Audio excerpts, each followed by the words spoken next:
It's finally here. New anime. Anime which have been delayed. Anime which are just starting to air as well. But it's new anime which is coming your way. And I'm going to be spending today looking at these new anime which are airing and letting you know what I think of them. Whether or not they're any good, whether or not they're bad, whether or not you spend your time watching them, or to leave them in a trash heap where they belong. Let me know in the comments if you like them as well. Let me know if there's any anime I skipped which I shouldn't be skipping.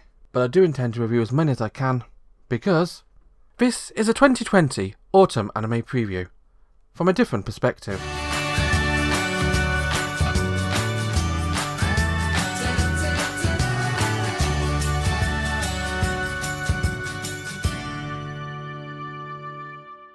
The first new show of the autumn season is Higurashi When They Cry new series. Now I'm not quite sure exactly what to call this one.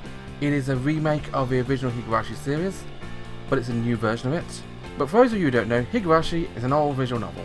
It's an old visual novel by Bouquet 07, the creator of Higurashi and Umineko and other things about When They Cry. And Higurashi was the first real big hit for him. It's about a sleepy town in Japan, middle of Japan, nothing strange ever happens there except a bunch of murders.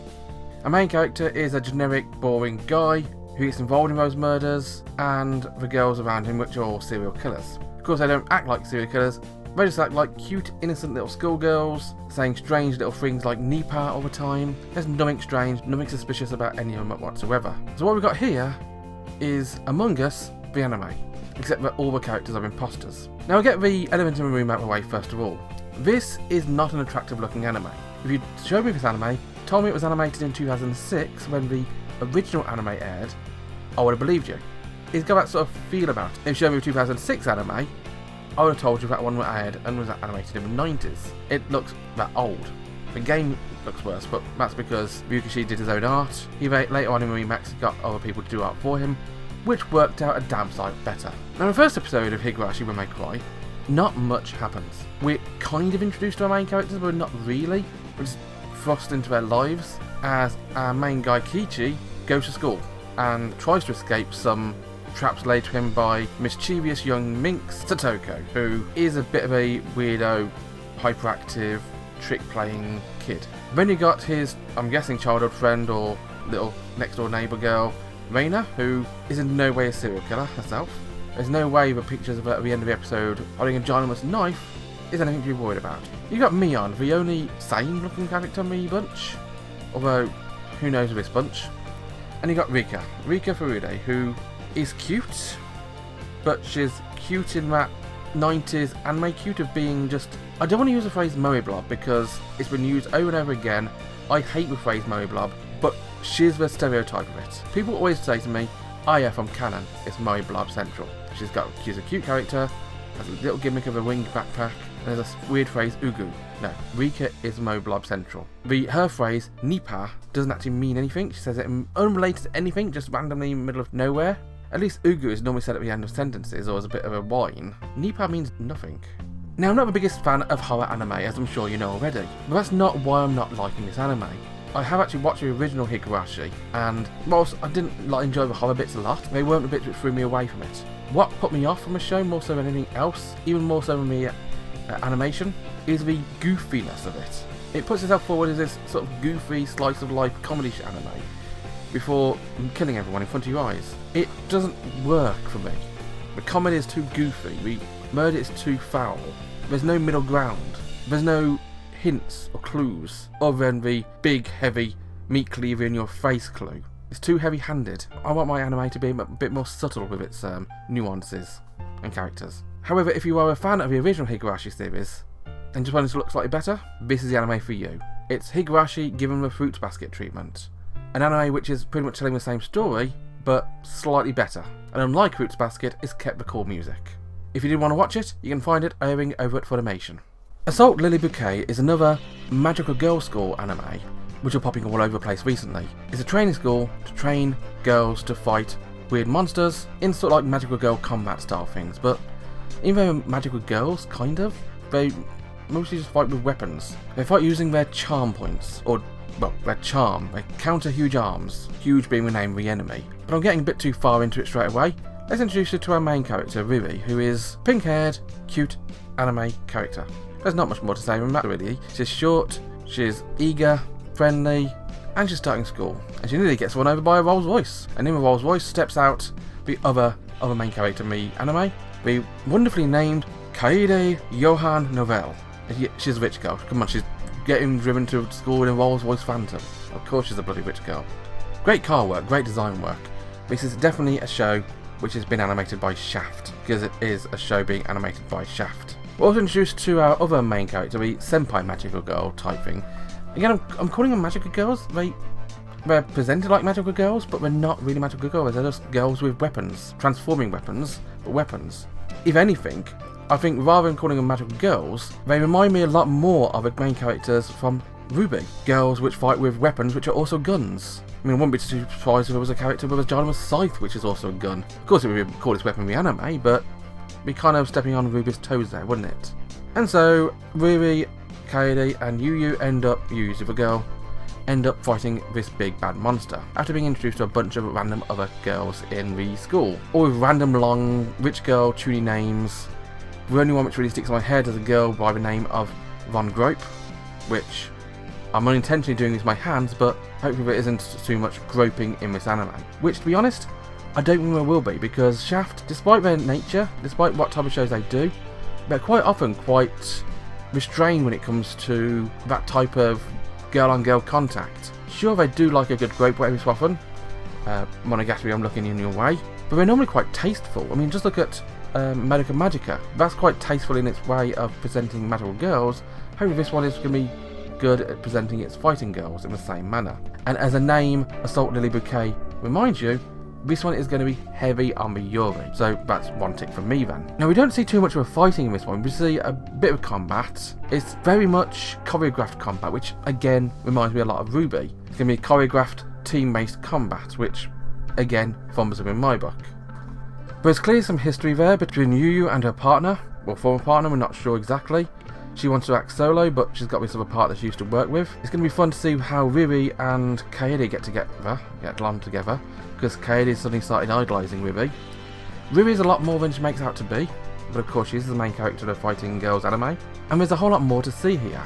Now, if you're a fan of Yuri and a fan of magical girls or fighting girls, this will be an anime for you. If you like good fighting anime in general, give this a try anyway, because it's pretty decent. If you hate all things cute, there's more stuff for you coming up soon. This one's airing over at Funimation as well. When I first saw the title of the anime, I Am Standing on a Million Lives, my mind suddenly went a million places. This one could be a horror show, it could be a highly aggressive anime with lots of body count, it could be a political drama of somebody rising to the top in politics, but no, if you check the box of Isekai, well done, it's an Isekai series, as a main character Yusuke Yatsuya is a relatively loner who is good at video games, so of course it's going to be an Isekai series with that kind of character plotline. We're also kind of introduced to our other two main characters here. We've got Shindo, a beautiful modelling class, and Higurashi, we don't know too much about her other than the fact that she's shy and mousy. And Yatsuya finds himself a bit confused because he's never really seen those two together, but suddenly he starts seeing them together all the time. And what's strange is they seem to be keeping an eye on him for some reason. I mean, who would have actually thought that those two would be interested in him? Because he's pretty much a loner, everybody hates him. But lo and behold, after class one day, they're left in the classroom while he gets lecture from teacher leaves the room, and suddenly they're gone. And suddenly he finds himself being teleported to another world, and being confronted by a guy with half a face. A guy with half a face, voiced by Norio Wakamoto. Suddenly, this anime, which was grim and was staring deep into a chasm of hell in terms of ratings, suddenly got interesting. Two cute girls, Norio Wakamoto, a weird premise, that sounds better for me. And as they explain what's going on, as they've been transported to another world, they're being given little quests, kill a goblin, find two settlements, and they get to ask him a question, and they get to go home. On this third trip, things go to hell and back. Rather than having a simple quest, their quest is to kill this ginormous troll, and he also learns if all three of them die, it's game over. Not just in the Isekai world, but in real life as well. Yeah, you guys, you heard it here first. If you die in the Isekai, you die in real life. Sword Art Online, check.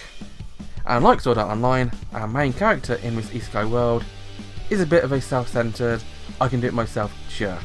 He's got bad Sekirito syndrome here, only with the I'm a loner and everybody hates me personality of other Isekai protagonists. Higurashi is a warrior, but she's absolutely useless. And Shindo, whilst being cute, is relatively useless as well. She can make wind. Big group. Of course, Yatsuya's got the most powerful class of all time. He's a farmer, so he's a joke class as well.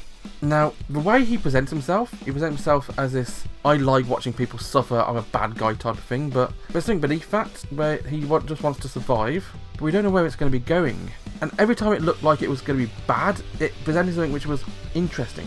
But every time you think, okay, this isn't too bad, it sort of proves something worse at you. I mean, Remain, cute girl, getting eaten by a troll, Kusure being relatively useless and being left in the village, whilst Yusuke goes out and levels himself up. Now he's being an overcautious hero. Now, no idea where A Million Lives is going to take us. I'm not sure I want to keep up with it. If it was a quieter season, I might do, but on the looks of Friday alone, it's not going to be a quiet season. If you did want to watch A Million Lives, this one's airing over at Crunchyroll. In terms of anime which I'm going to hate, not many more can be up there as high as Hypnosis Mic, Division Rap Battle, Rhyme Anima. It's an anime about pretty boys rapping. That's about it, really. There's a whole background plot about the world being taken over by women and abolished all lethal weapons, and everybody fights now using microphones and rap battles, and suddenly YouTube goes ablaze with all the rap battles in the world. It sounds like a bit of a heaven world, really, but kind of just seems pointless and all over the place to me. There's not really a plot other than that. We're introduced to a bunch of random gangs of pretty boys who spontaneously break out in rap. There's no start to a storyline, there's no end to a storyline, but just a bunch of short segments of pretty boys rapping. You got this gang of kids trying to fight off this other gang, and they fight each other using rap. You got a cop, an army guy, and a gang member on a dockland trying to break up a drugs deal, and they break it up with rap. You got pretty boys in Shibuya. You got pretty boys who are out of money from all their gambling and really want to have more money. So what do? They go out on the street and rap to all the women in the street and get all their money. You got a doctor, a salaryman, and a host who's scared of women in a hospital, and terrorists are attacking the people in the hospital. Sort of kind of like a plot thing, and they fight with terrorists using rap. Now, I don't mind music anime. In fact, I like quite a lot of music anime. But I like anime to actually have a rhyme and reason. Well, this anime does have a lot of rhyme. It's just lacking in the reason department. Now, I don't say this lightly. I really don't say this much at all. But it's official. This anime is worse than Wiz. Finally happened. Wiz has been unseated as the worst anime I have ever previewed. That doesn't make Wiz good. It just makes this one worse. Because it's no plot, it's no characterization, it's just pretty boys rapping into a camera with weird, wacky effects all over the place. It's just music videos just played back to back as an anime. If for some ungodly reason you want to watch this one, you can get it over at Funimation. We're off to a relatively standard start to the season. There's an anime I like, there's a couple of anime I'm not liking a lot but not hating, and then there's Hypnosis Mic, which, again, don't watch. If you disagree with me, let me know in the comments why I'm wrong, and I'll ignore you because I'm not wrong. But join me next time when I look at 4 more new shows. Until then, thanks for watching, bye bye.